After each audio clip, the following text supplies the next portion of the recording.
Yan lang yun. Ito yan. I'm running with my friend here. Type siya. Nag-walk lang kami kanina 1K.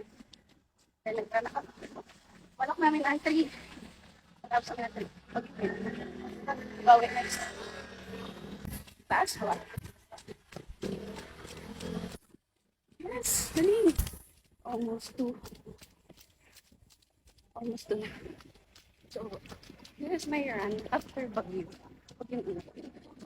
Let's get it. Kaya ba? Kasama ko. Mag-run. Walk trip siya na may run.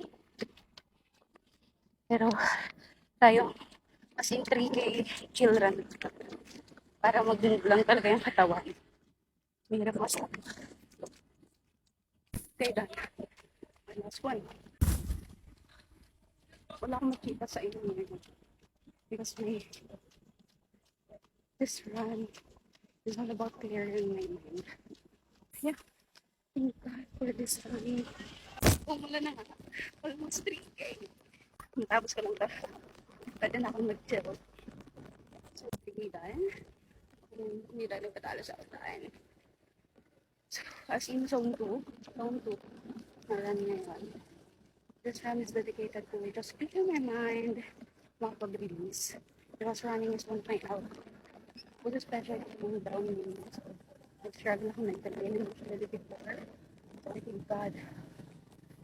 Because, na-involve ako sa running. Yeah. Or running. Still my progress, still progress. Bye!